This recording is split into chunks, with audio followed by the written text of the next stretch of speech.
सरस्वती नृत्यतु वाचि मे सदा सुप्रभातं स्वागतं शुभस्वागतं सर्वेभ्यः छात्रेभ्यः।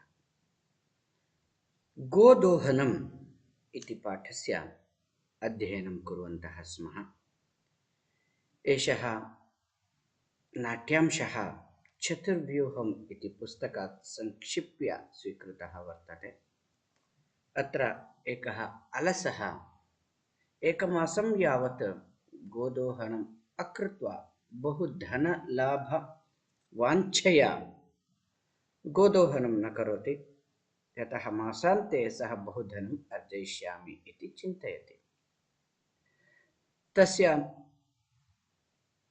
मूर्खतायाः फलम् इदम् आसीत् यत् सः स्वयं धनवान् न जातः, तथापि गोः सकाशात् तस्य सम्पूर्णं शरीरं रक्तरञ्जितम् अभवत्। एतदेव पठन्तः स्मः। अस्मिन् नाटके एकः चन्दनः वर्तते। तस्य भार्या मल्लिका, सा तीर्थयात्रार्थं धर्मयात्रार्थं काशीं गन्तुम् इच्छति। तदर्थं मोदकानि निर्माति। सा पतिं वदति यत् सा स्वकीयाभिः सखीभिः काशीं गमिष्यति, गङ्गास्नानं च करिष्यति।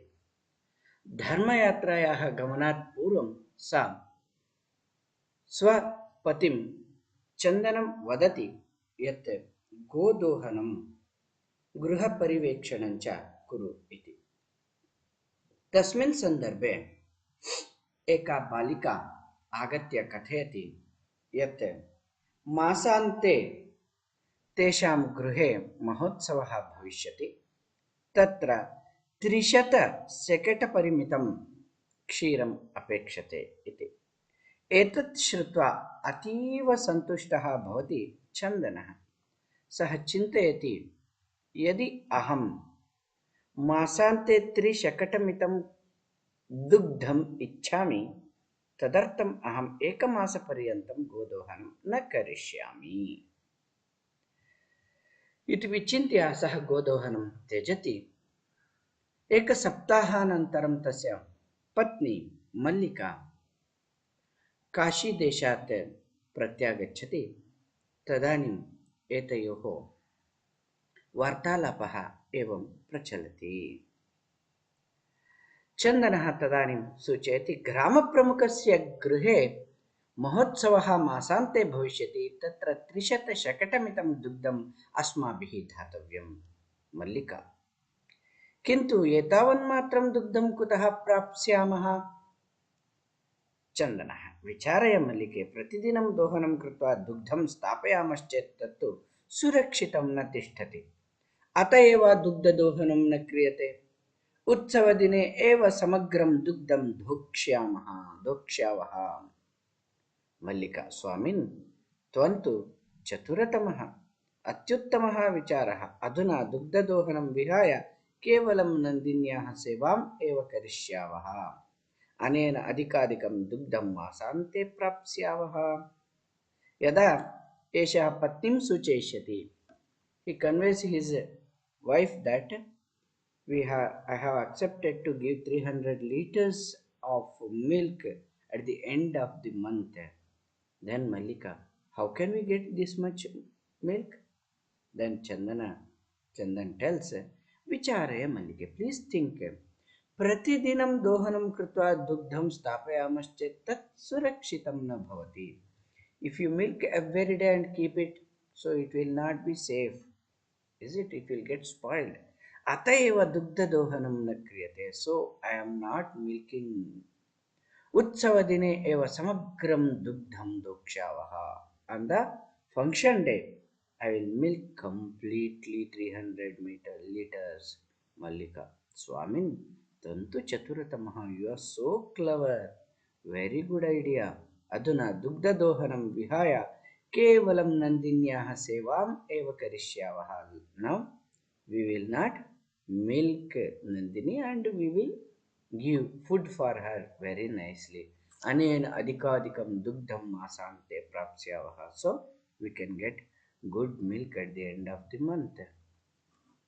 द्वावेव धेनोः सेवायां निरतौ भवतः. Both are very busy in serving the Nandini. अस्मिन् क्रमे घासादिकं गुडादिकं च भोजयतः. So they are bringing the grass. Guda means jaggery to the cow. कदाचित् विषाणयोः तैलं लेपयतः. So they are applying oil on the horns. तिलकं धारयतः, putting the tilaka for the cow. Ratrau nirajanenapi toshayatah. So in the end, in the night, they are doing the nirajana, that is lamping. Chandana Mallike Agacha Kumbhakaran Prati Chalavaha. My dear Malika, please come. Let us go to the potter. So to purchase the parts. Dugdhartam Patra Prabhandhopi Karaniyaha. So to milk so much, we need very big vessels. Dvaveva Nirgatau. Then they go. Kumbhakaraha Ghatarachanayam Linaha Gayati. So he was potter, was making the pots and singing the song. ज्ञात्वापि जीविका हेतोः रचयामि घटानहम् जीवनं भङ्गुरं सर्वं यथैष मृत्तिका घटः ज्ञात्वापि I know what I know जीवनं भङ्गुरं इति ज्ञात्वा अहं जीविका हेतोः घटान aham rachayami. So I know that life is very temporary. Jivanam bhanguram. It is uncertain. Life is uncertain. I know it. But still, I am making the pots to earn the livelihood. Jivika, livelihood. Yathesha mritika gataha. Life is like this earthen pot which can break at any time.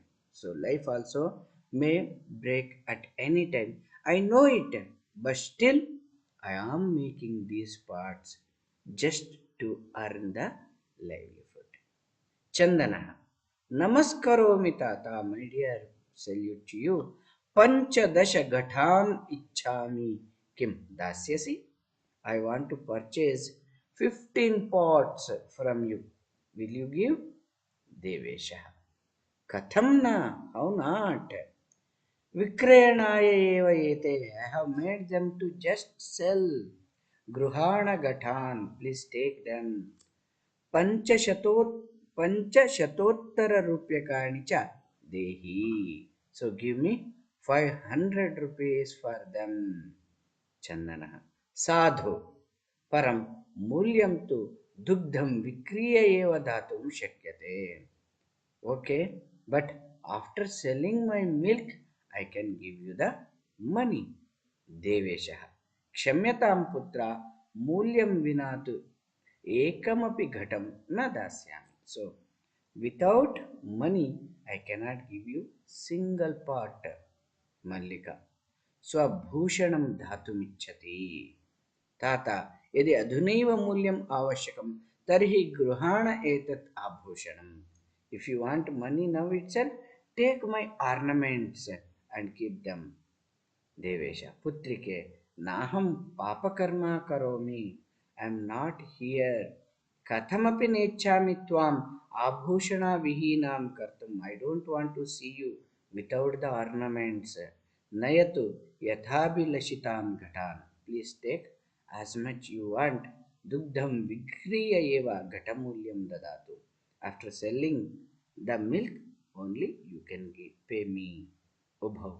Dhanyosi tata dhanyosi. They are thanking him and moving. Panchamadrishyam. Masanantaram sandhya kalaha. After the month in the evening. Ekatra riktaha nutana gataha santi. One side all the empty pots are kept. Dugdha kretaraha anyecha gramavasinaha aparatra asinaha. All the people have gathered there to see that he is milking 300 liters. Chandana. Dhenum pranamya. He is doing salutes to the cow. Mangalacharanam vidaya praying and Mallikam ahvayati calls his wife Mallike. Sattvaram agacha. Please come quickly. Mallika. Ayaminatha Dohanam Arambhasva Tavati. Please start milking. I will join you. Chandana. यदा धेनोः समीपं गत्वा दुग्धुम् इच्छति तदा धेनुः पृष्ठपादेन प्रहरति. When he goes and starts milking, the cow is kicking him from the back leg. चन्दनश्च पात्रेण सह पतति. Along with his part he is falling.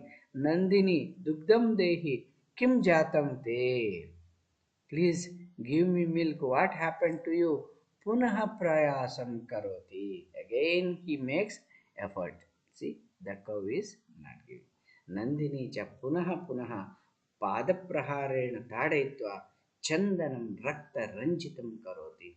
It hits him again and again. He starts bleeding. Ha hatosmi. Oh, I am died. Chitkaram kuruvan patati. He is screaming and falling. सर्वे आश्चर्येण चंदनम अन्योन्यं च पश्यन्ति. All are looking at the chandana. What happened to him? Mallika chitkaram shrutva jhatiti pravishya. She hears the husband screaming and comes. Natha kim jatam katham tvam rakta ranjita. What happened to you? Why are you bleeding? Chandana Dhenuhu Dhogdum Anumatim eva na dadati. It is not allowing me to milk. Dohana prakriyayam arabhamanam eva tadayati mam. When I start milking, it is kicking me. Mallika Dhenum Snehena Vatsalyena cha Akarya Dhogdum prayatate. So with love and affection, she goes to the cow and starts milking. Kintu Dhenuhu Dugdahina eva avagachati. Then she realizes that the cow doesn't have milk in it. Mallika Chandanam Prati Natha Atyanuchitam Kritam Avabhyam. We have done a blunder. Masa Paryantam Dhenoho Dohanam Nakrutam. So we could not milk it. Sa Pidam Anubhavati. She is facing now the pain. Atayeva Tadayati. That's why she is kicking. Chandana. Devi Mayapi Gnatam Yat Asmabihi Sarvata Anuchitameva Kritam. So now I am also realizing that we have done a blunder. Purnamasa Paryantam Dohanam Nakrutam. We did not milk for the month. Atayeva Dugdam Shushkam Jatam. The milk has become dried. Satyameva Yuktam. Satyameva Uktam. That's why it is truly told that Karyam Adyataniyam Yat Tadadyeva Vidhiyatam. Viparite Gatiryasya Sakashtam Labhate Dhruvam. Adyataniyam yat karyam tat adyeva vidhiyatam. Whatever is today's work, we have to do it today only. If not, then the difficulties we have to face. Mallika. Am bhartaha satyameva mayapi patitam. I also learned that suicharya vidhatavyam karyam kalyana kankshina yah karotya vicharya itat sa vishidati manavaha. Suvicharya, thinking very well, we have to do the work. Kalyana Kamshana, one who wants his progress, he has to think and do the work. One who does without thinking, he will get spoiled. Kintu pratyakshataya adyayeva anubhutam etat. But really, I am experiencing it today. सर्वे दिनस्य कार्यं तस्मिन्नेव दिने कर्तव्यम्. Every day that work should be done. यह एवं न करोति कष्टं लभते ध्रुवम्. Then he will face the problem. जवनिका पतति. जवनिका मीन्स